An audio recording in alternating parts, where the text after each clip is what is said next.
Hey there, welcome to SaaS and Bound Podcast. I'm your host, Anna Dana, Head of Growth at SaaS Group, serial acquirer buying wonderful SaaS businesses to take them to the next level. And here I chat with inspiring founders and experts to get an inside scoop on how they made their business a success. So today with me is Benjamin running Slides GPT, an AI-powered presentation generator. Welcome to the show. Thank you, Anna, for having me. Sure, absolutely. So, it's fairly easy to figure out what Slides GPT might be doing. That's right there in the name. But maybe I'm missing something, and you can tell me a little bit more about your background and how you got to do what you're doing, but also what the product is all about too. Yeah, sure. So a little bit about my background. I am more like from the side coming to IT. I started with mechanical engineering and got a little bit blinded by the beauty of German car manufacturing. So I started off there. And after some years, I found out, okay, this is not where I want to be. It's changing in a way that I don't want to be at. So I came into the marketing area in 2013, 14, something like it.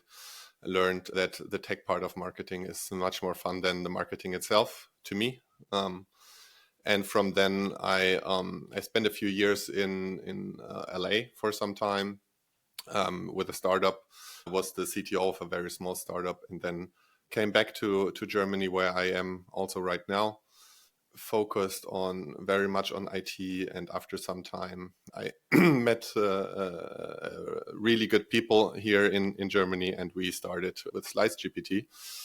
And since you asked what Slides GPT is about, it's already in the name. We create PowerPoint presentations with AI, and we're very easily trying to take away the very tedious part of working on PowerPoints and just want to focus on what the person or presenter actually want to do. He or she wants to deliver a certain message, show some reports, want to explore some strategies about the company and whatnot. And this is what we want to do. Want to help the presenter just focus on what he or she wants to do, and not just the tedious part is setting up the PowerPoint presentation. Cool. Hate those, but Yeah, me too. But that said, I have to ask you because it's a recurring topic here, and a lot of founders are curious and a little bit scared, I think, maybe, of AI and the fact that maybe, possibly, a lot of the tools that are very niche and are solving this one problem can be wiped out completely because it's a lot easier now for bigger companies to build something like that tool, or it's easy for the end user to maybe just go to chat gpt. I mean, why Slides GPT? What is your kind of general opinion on the whole wiping out of tiny SaaS? Absolutely. I mean, I am unable to take away the fear of like building a feature and then, or thinking of building a product and just being a feature and then being wiped out. To be honest, I think this happens not just for small startup. This also happens for bigger companies.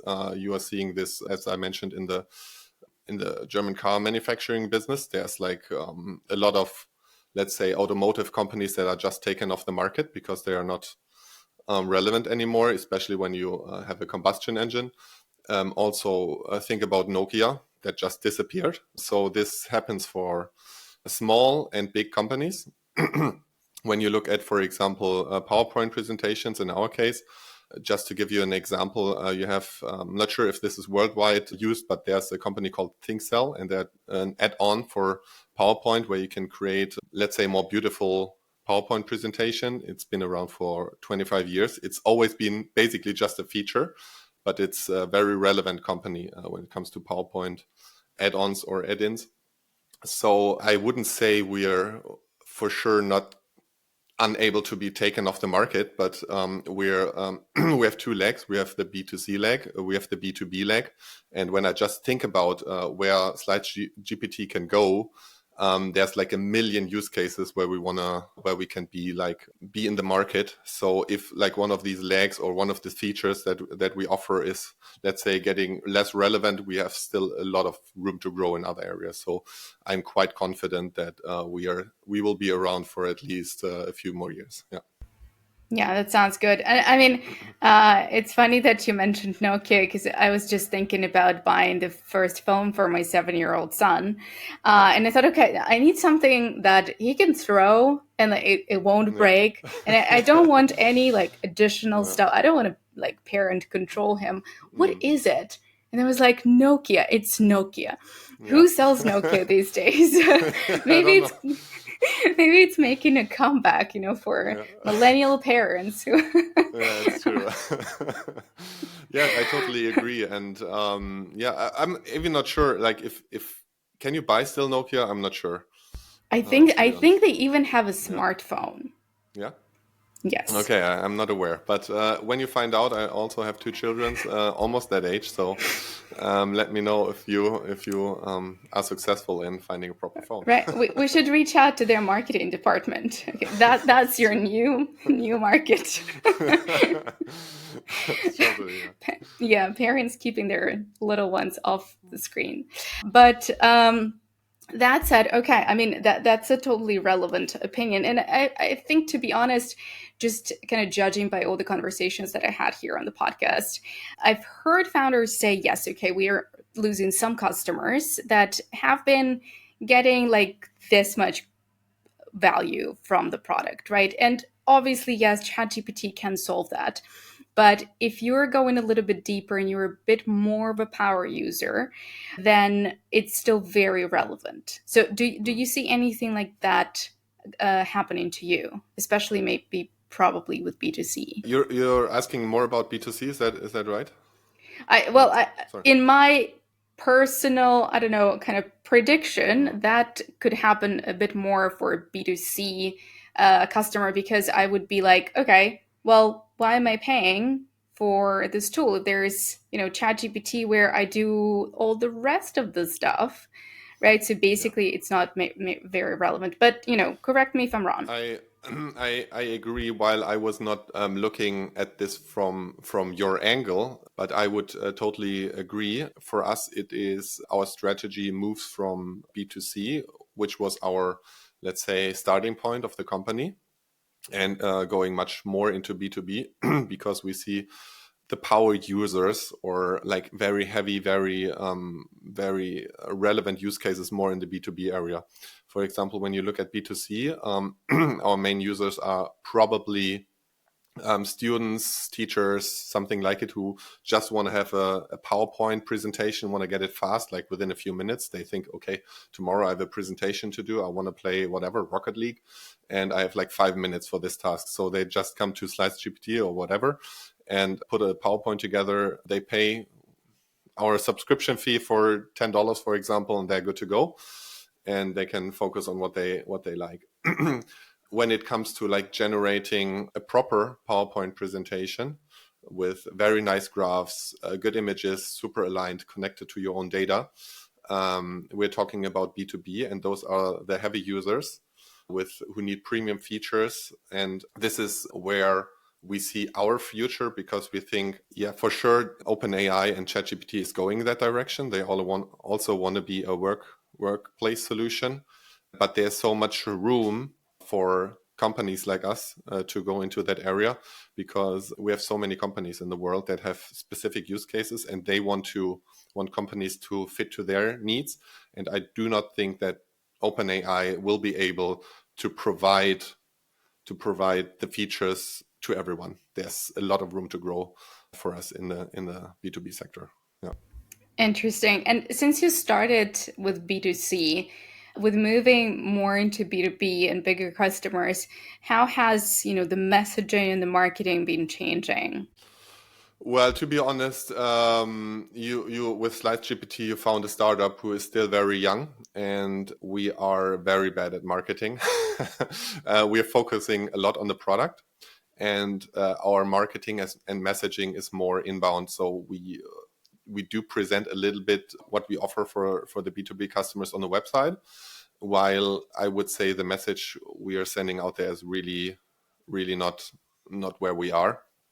Since we have a lot of traffic on our website, we have a lot of inbound people coming to us saying, "Hey, I want to have Slides GPT for our business. What can you do about it?" And then we talk with the people and tell them what we can do. But the messaging, our marketing messaging, is, to be frank, not the best, and we are surprised that we get so many people reaching out to us. Yeah. That's very interesting. Uh, I was wondering, because there is GPT in the name, right? And I was like, okay, there are two ways this could go. Somebody could think, all right, this is a part from of ChatGPT, and it's cool, and like we love that there is this arm that can just do the presentations, and that kind of builds trust, probably. Or uh, now that you're growing, it might be a bit of a distraction, maybe from the brand that you're trying to build.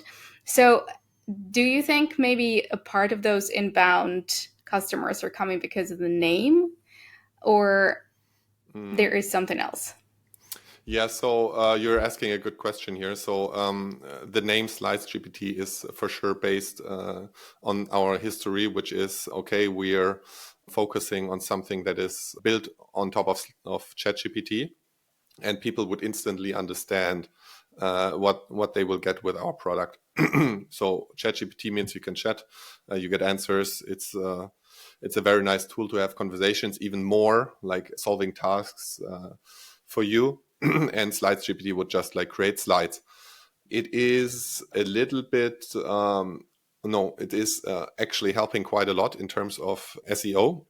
So we've been very well positioned in Google search just because of our name and because of what we offer, and we're offering our services instantly. So we get a lot of great user signals on SEO. But when it comes to brand name, what we are doing, it will be in the future a little bit more difficult. But at least in Germany, it's like that.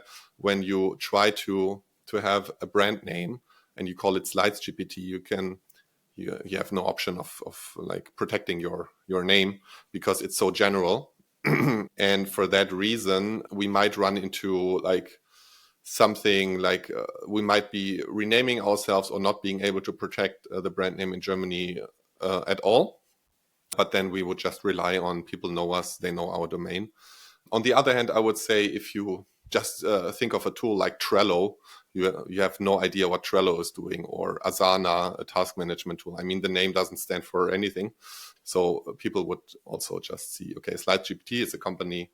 I've been using it for a while. So let's see where this takes us. It's not a headache for us right now. It might become an issue in the future, but not right now. Yeah. Yeah. Interesting. It also made me remember one of the other brands and the founder that I also interviewed here of a tool called AI PRM, if I'm not mistaken. And at first, like when it just appeared, because it's an extension per se for ChatGPT, and it was kind of like right there in ChatGPT with you. So for the longest time before I met the founder, I thought, oh, okay, there is this little plugin that ChatGPT made. And he was like, no, no, no. Mm, But that helped so much with their growth, and they mm. went viral super fast. I don't know if that's still the case because I'm not using it anymore, but it was a very interesting kind of way to go viral. Yeah, yeah. I mean, we've been very well positioned on the GPT store, which is also people sometimes think we are some part of ChatGPT, which we are not, because we are a separate company. It's more like an app store, and we're an app inside the ChatGPT app store, and also available on web and Google and whatnot. But yeah, it helps us to that users try us out. Yeah, absolutely. Yeah. Yeah. So GPT store, SEO. Are there any other channels where you grow, and maybe there is something that was surprising for you? Yeah, for example, there's a lot more stores. We are also focusing on the Microsoft Store, while the Microsoft Store has a lot less traffic than ChatGPT, but it's growing and it's in the B2B area, so it's super relevant for us. We've tried out, obviously, a lot of channels, also performance marketing with Meta ads and also Google ads, while we see other companies like our competitors, Gamma, Canvas, also some kind of competitor, GenSpark, Manus AI. Those are all creating PowerPoints, and I think they want to grow very fast. And so we see customer acquisition cost on especially performance marketing channels are quite high. And for that reason, we are trying to stay away a little bit from it because simply it's better to focus on the organic channels and to make the product better than to spend all our money on marketing. Yeah. Yeah, absolutely. I was trying to quickly Google how much funding Gamma has because you said Gamma, and it was like, wait, they're pretty huge in terms of capital they want to deploy. So how does it feel competing with companies that are in that way, for example, are quite ahead? Yeah, it's true. So it feels kind of we are like David in front of all those Goliaths. For some reason, we've been doing very well. When you look at SEO in our relevant niches like PowerPoint generator or slides generator or PPT, whatever, we are in many cases in the top 5, top 3. Sometimes, especially in the Indian realm, we are number 1 in SEO for whatever reason. We are just trying to focus on our product. We are doing very, very little in SEO. Just trying to make our product better. And it seems like all the user signals, the people going to our website using our tool, makes Google think we're like a really good fit for this keyword. And we are always surprised how well we are doing when we look at our competitors. They have so much more funding. They have, in some cases and in quite a few cases, a lot more features. The website is like really good, very well designed, their apps. So, but we might be coming to this later on in the podcast. But the world of AI, especially as a company, opens a lot of doors. You can be very productive with a very small team. And this is why I think we will be able to still be able to compete in certain niches with the bigger startups. Yeah, I mean, since you already mentioned it, let's talk about the team and how many you are and how you guys are again trying to compete Yeah, with all those companies.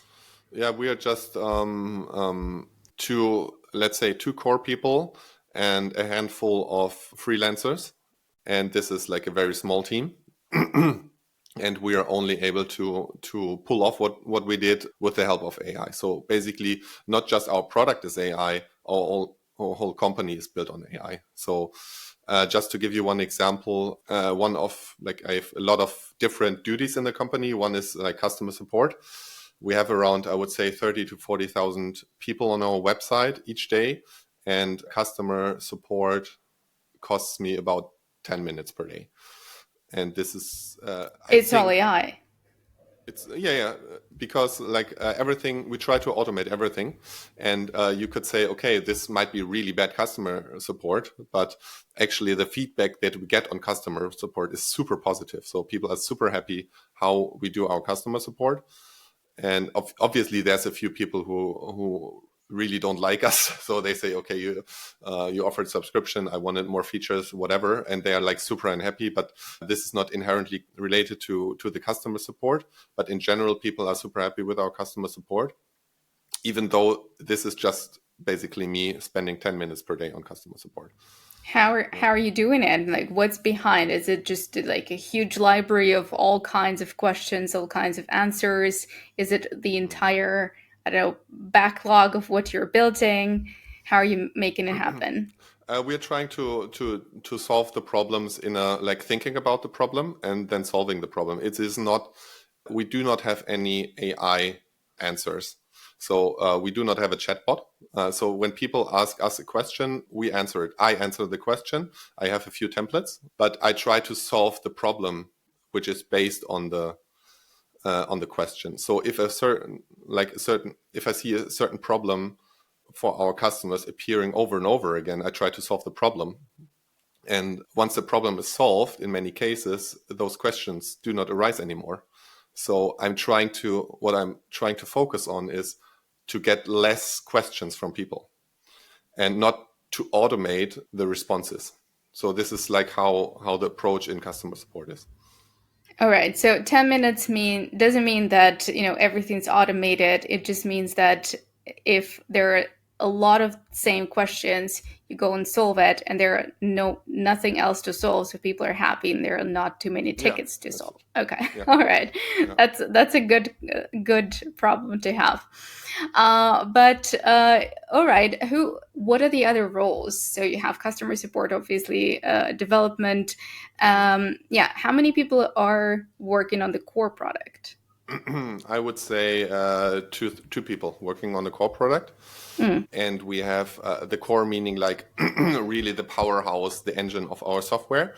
And then we have 3 4 more people working on, let's say, the outside of the product, like the features that are what you see, the features that are making the website nicer, Hmm. making the tool look nicer, and more UX related things, and a little bit of user flow. But when it comes to like the really core of the product, our crown jewels, I would say that's mainly one, maybe 1.5 or 2 people. Yeah.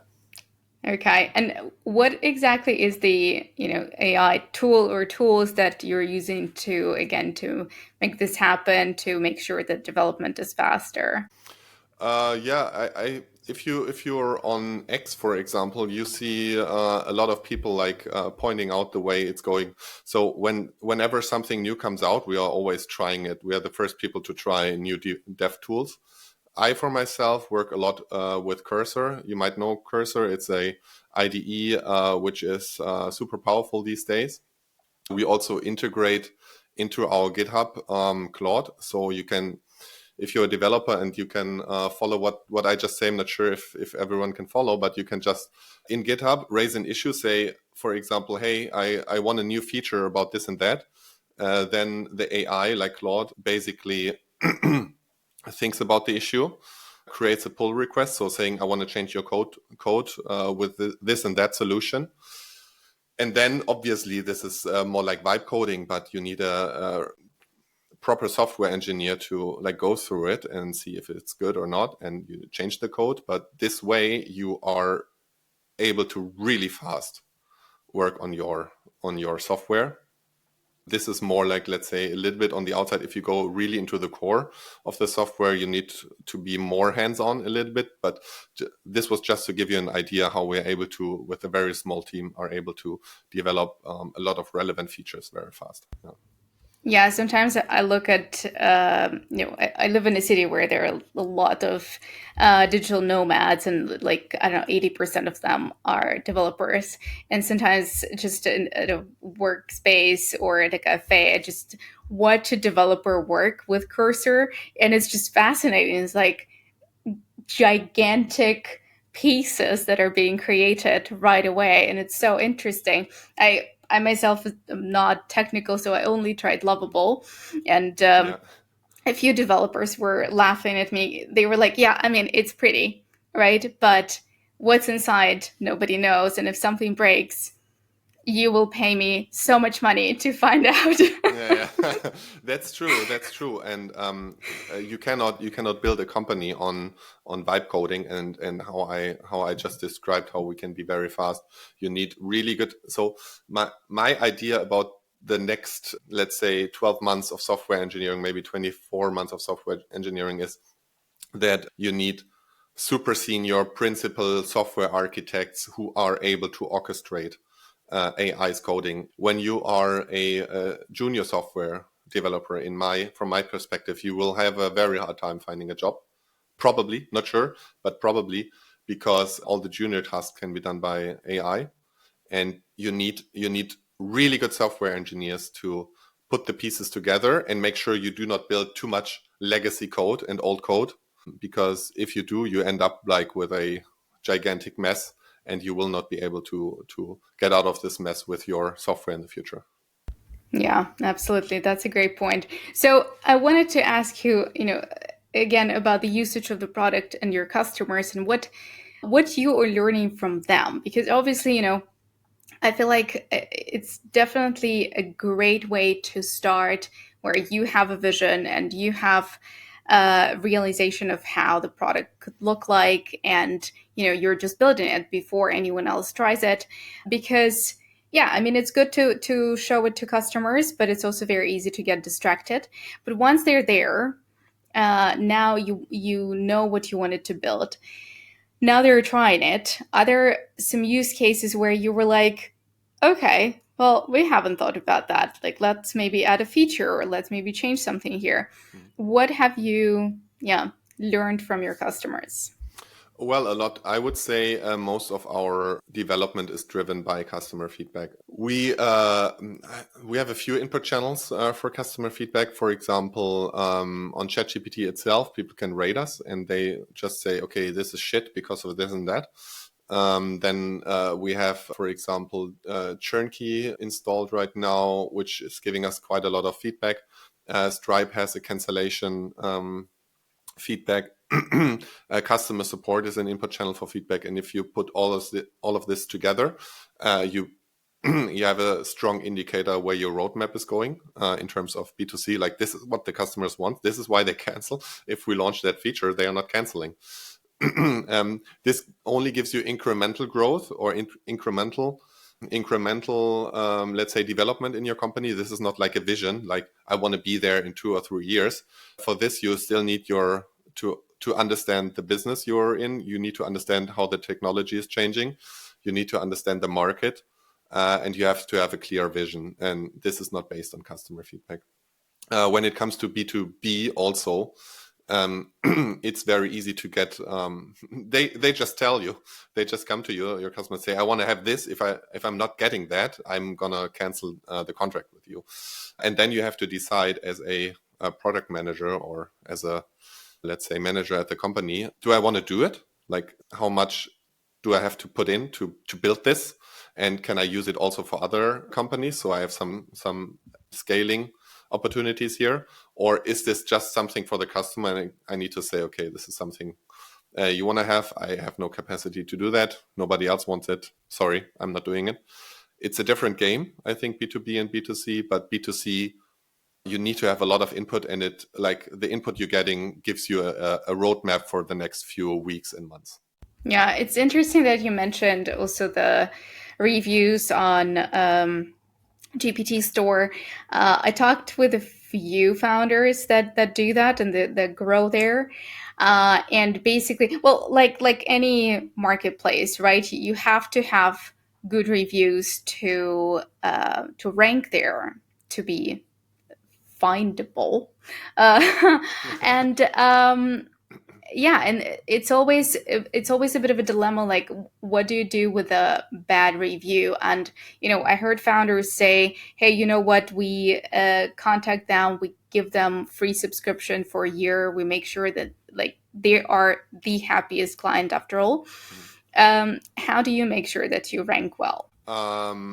Focusing on the product, to be honest. So we get I'm not reaching out to bad review customers.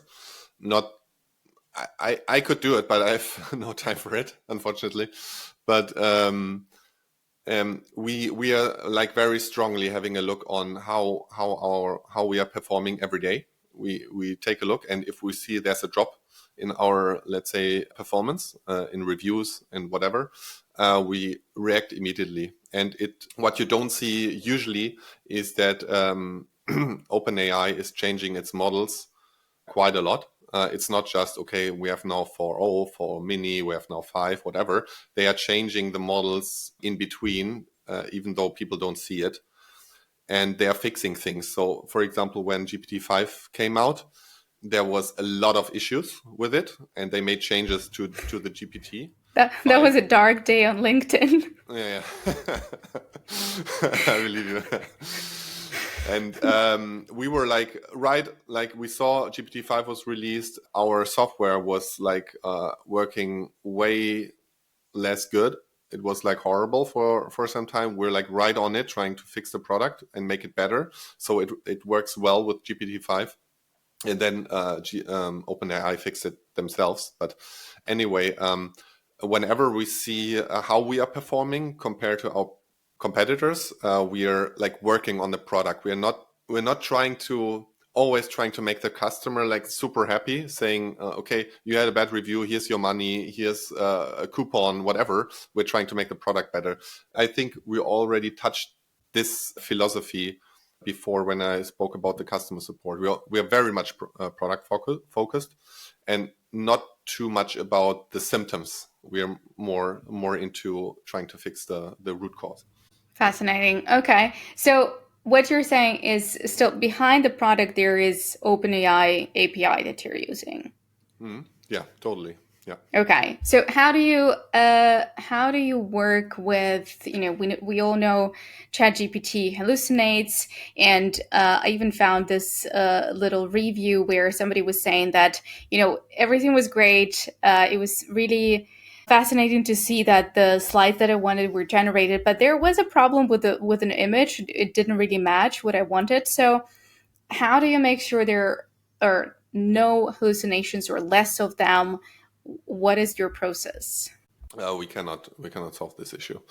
Of Obviously, we are not a, let's say, a medical advisor or a psychological advisor or, let's say, military advisor. So we stay away from the areas that are like super sensitive. I mean, AIs hallucinate.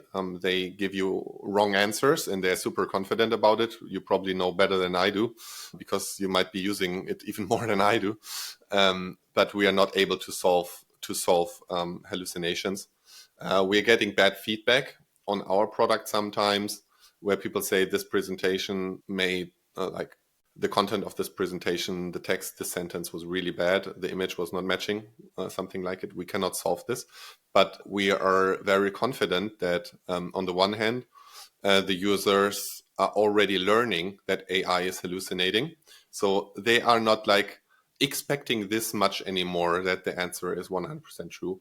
They learned it from ChatGPT, that it's hallucinating, and they accept on a certain level hallucinations on our side. And once the models will get stronger, and they will get stronger, there will be less hallucination. There will be better fitting images. The graphs and presentations will be better. So we are like, just like on the, I'm not sure how to say this in English, but we're sailing right behind OpenAI, ChatGPT, Gemini, and whatnot. And when they're getting better, we're getting better. And we're basically unable to solve the problems they are having. Yeah. Yeah, that's really interesting. Well, it's not a fun problem to have, but I think it's a really cool, interesting learning curve. And I mean, it's also very interesting how you learn using AI, because just a few months ago, I caught myself doing something on on AI on ChatGPT.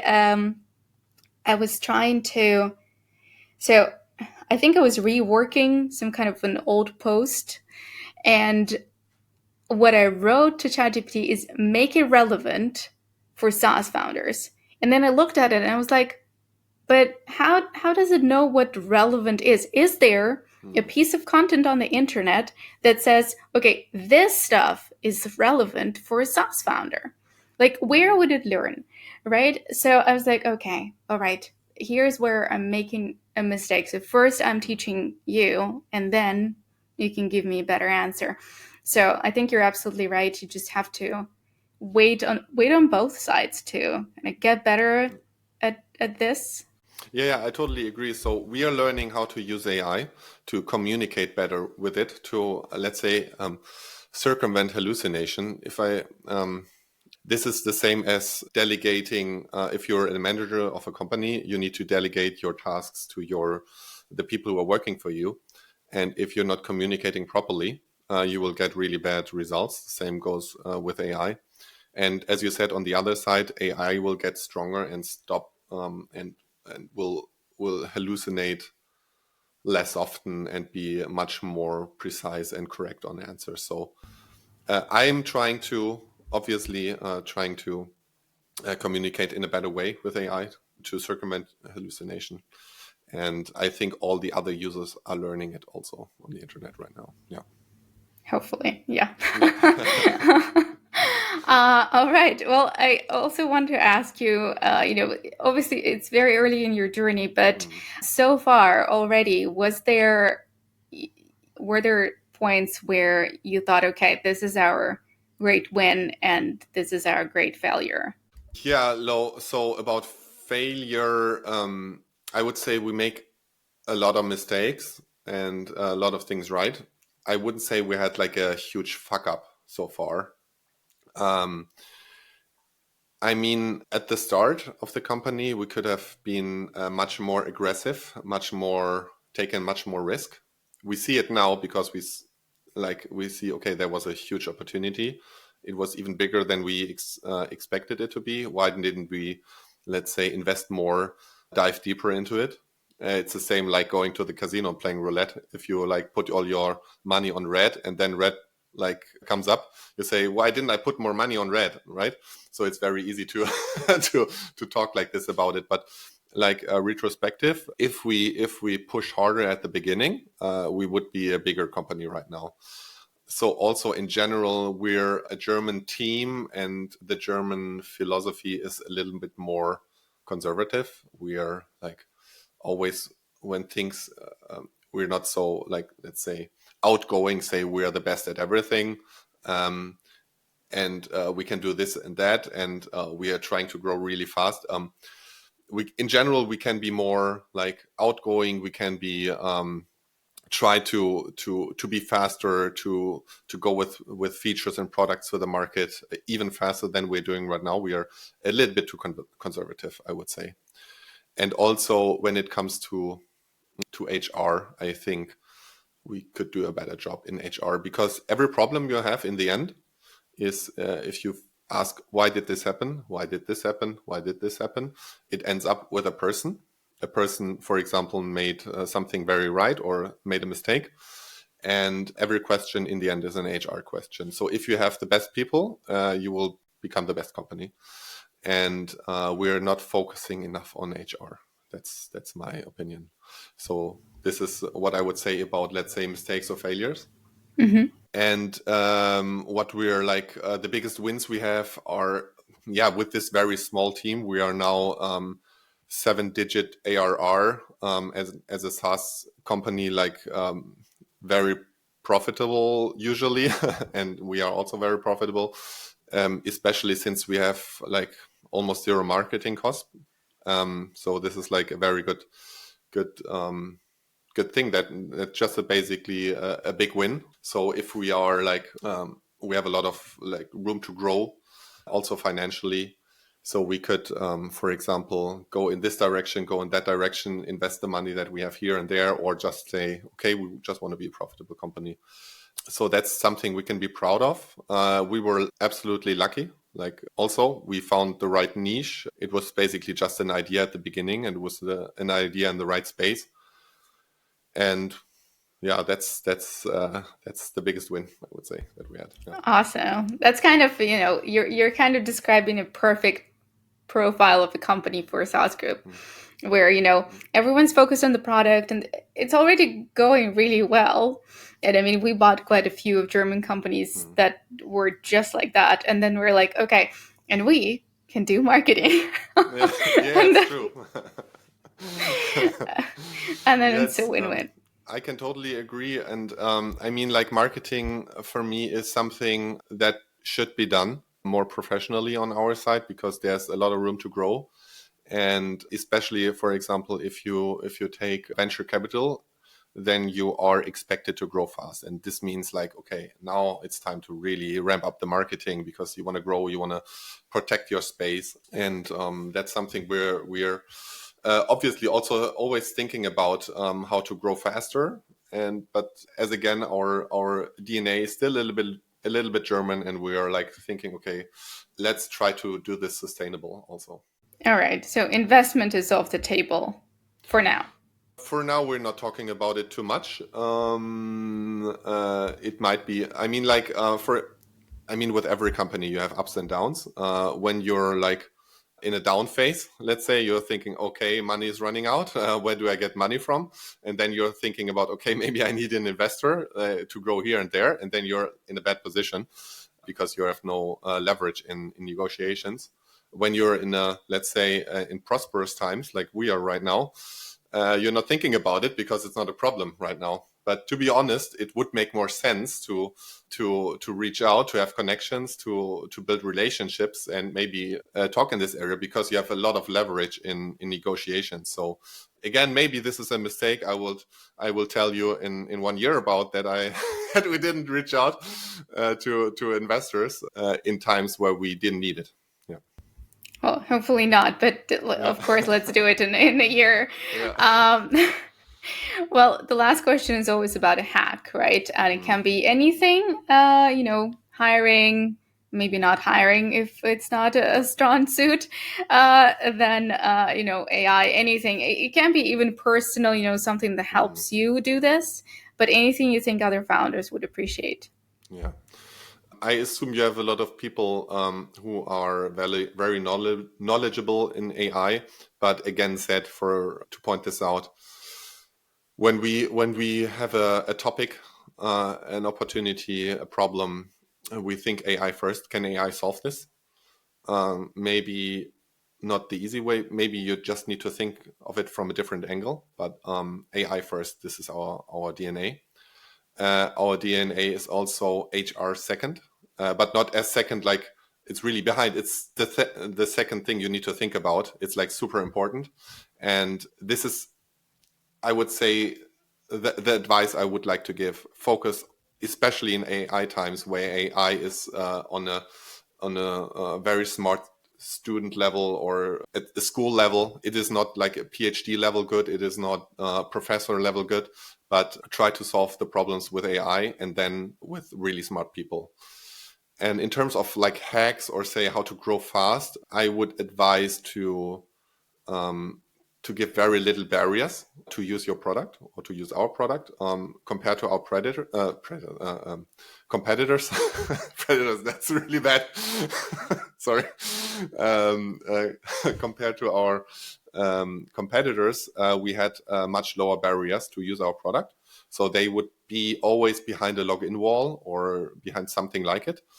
And being without a login wall, people could use us right away, which boosted our SEO. I'm quite convinced about it. And also made the people see what they get and then being able to pay it. So we have like a huge amount of users in our database just because they used it. And once they used it, see what they get, they would like create an account, log in and whatever. So this was a very, very good way to grow quite quickly. And the last thing I would say is focus on the product. I mean, we talked about it quite a bit already, but a good product is always the catalyst. In my opinion, it is much better to work on the root cause than to work on the symptoms. Yeah. Yeah, absolutely. I'm convinced that no amount of salespeople will save you if, at the end of the day, the product-led growth, because of how good the product is not working. So Yeah, I that totally agree. makes great sense. Well, thank you so much for sharing. I mean, this is great. Like you said, you're very early in your journey, but I went to the website. I tried it. I was like, okay, that's very easy. Mhm. So I would, if I needed PPTs, God forbid, Yeah. I would totally use it. Yeah. But I avoided like fire. Yeah. But Good thinking. yeah. But yeah, thanks so much for being here. It was great chatting with you. Anna, thank you so much for having me. It was a pleasure to be here. Thank you. Same here. Take Bye care. bye.